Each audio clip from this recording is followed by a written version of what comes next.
Everyone, সবাই কেমন আছো? আশা করছি সবাই খুব ভালো আছো। আমি কিন্তু বেশ ভালো আছি। আজকে যাচ্ছি মামার বাড়ি। আমার মামার বাড়ি হলো পাঁশকুড়া থেকে একটুখানি ভেতর দিকে যেতে হয়, পুরুষোত্তমপুর বাস স্ট্যান্ডের নাম। আর সেখান থেকে আরেকটু ভেতরে যেতে হয়, সেটার নাম রঘুনাথ বাড়ি।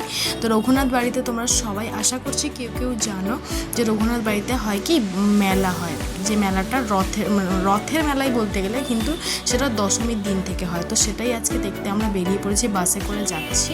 এখানে দেখো রাধামণি পেরিয়ে যাচ্ছে, তারপরে মেলাতে মোটামুটি ঢুকে পড়েছি। তো ঢুকেই দেখছি এখানে প্রচুর জিলিপি, খাজা, মিঠাই আরও অনেক কিছু ভাজা হচ্ছে এবং এরা এখানেই থেকে ভাজে। এখানে বানানোর প্রসেসিংটাও তোমরা দেখতে পাচ্ছ।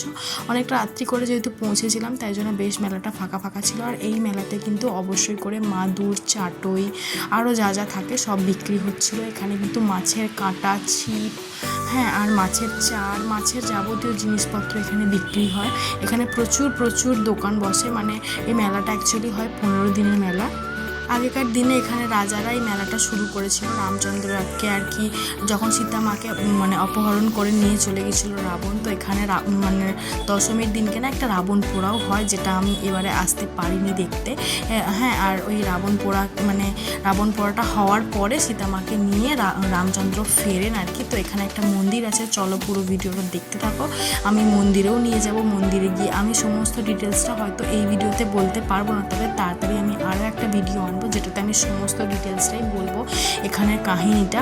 তো দেখো এখানে প্রচুর প্রচুর দোকান বসেছে। কিছু কিছু দোকান তো আবার বন্ধও হয়ে গেছে, কেননা অনেকটা রাত্রি হয়ে গেছিলো আমাদের যেতে যেতে। তো এখানে আমার বোন, ছোটো ছোটো ভাই বোন সবাই মিলে গেছিলাম মেলাতে। তো দেখো মেলাতে গিয়ে সবার প্রথমে খেয়ে নিলাম ফুচকা। তোমরা তো সবাই জানো যে ফুচকা আমার ভীষণ ফেভারিট, আমি খুব ভালোবাসি ফুচকা খেতে। তো বেশ ঝাল ঝাল করে একটুখানি ফুচকাটা খেয়ে নিলাম আমি। তো দেখো এখানে ফুচকাটা খুব টেস্টি করে বানিয়েছিল, বেশ ঝাল ঝাল করেছিল। তো ভিডিওটা পুরোটা দেখার কিন্তু আমার রিকোয়েস্ট রইলো, তোমরা পুরো ভিডিওটা কিন্তু অবশ্যই দেখতে থাকো।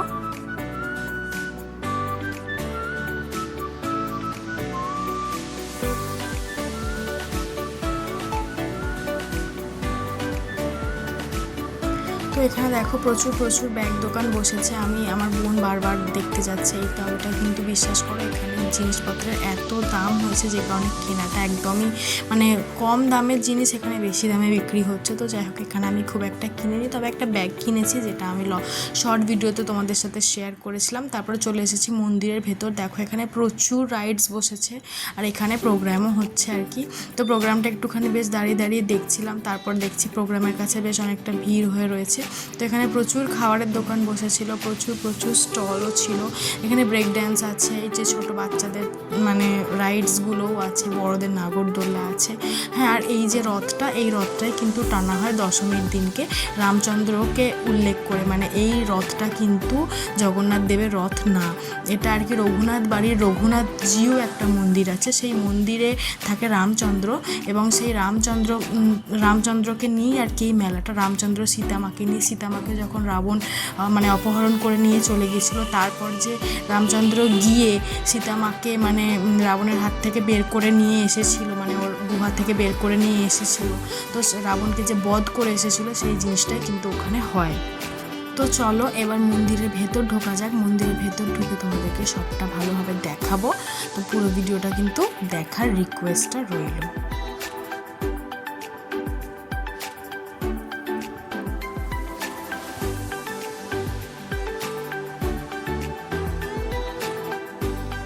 তো এই হচ্ছে কি আমাদের হনুমানজি মন্দির। তোমরা সবাই জানো যে রাম আর সীতা, লক্ষ্মণ সবাইকে বাঁচায়, মানে তাদের গার্ড হিসেবে থাকে হনুমানজি। তো এই মন্দিরের বাইরেটাতেই আছে হনুমানজির মন্দির। এই মন্দিরের ভেতরটাতে চলো ঢুকলাম।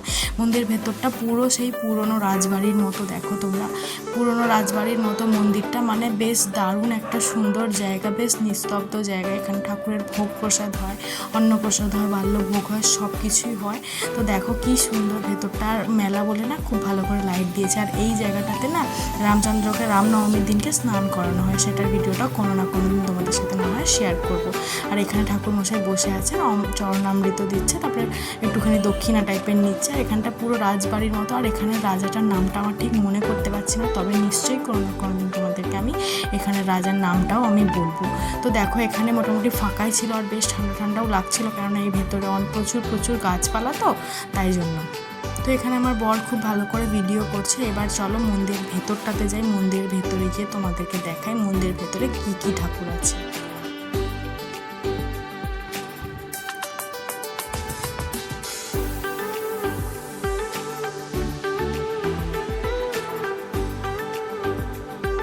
তো এই দেখো চলে এসেছি মন্দিরের ভেতর। দেখো এখানে রামচন্দ্র, সীতা মা, ভরত, লক্ষ্মণ সবাই আছে এখানে। আর এখানে কিন্তু সাথে সাথে হনুমানজিও আছে। ভেতরটা দেখো পুরো সেই আগেকার দিনের রাজবাড়ির মতোই আর কি।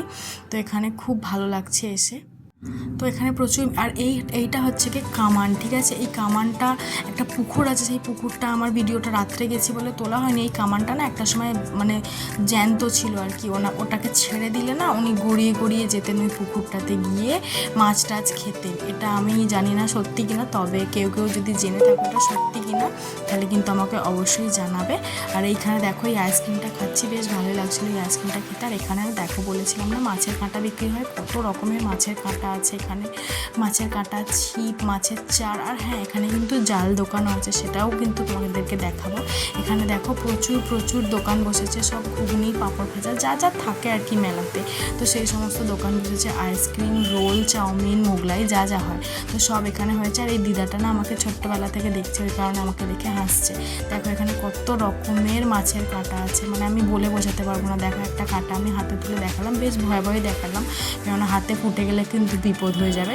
তো যাই হোক, এনারা এখানে 15 দিন ধরে থেকে এখানে এরা বিক্রি টিক্রি করে তারপরে যায় আর কি বাড়ি। তো দেখো এখানে প্রচুর জাল দোকানও বসেছে, মানে মাছ ধরার যে জাল, এখানে এরা নিজে হাতে জাল বোনে, নিজে হাতে জাল মানে তৈরি করে, এরকম একটা ব্যাপার। তো প্রচুর জাল দোকান বসেছে এখানে। আমাদেরকে জিজ্ঞেস করছিল যে কোন জালটা নেবে, আর জালের অনেক রকম ভ্যারাইটি হয়। তো ভিডিওটা কেমন লাগলো অবশ্যই জানিও। বাই।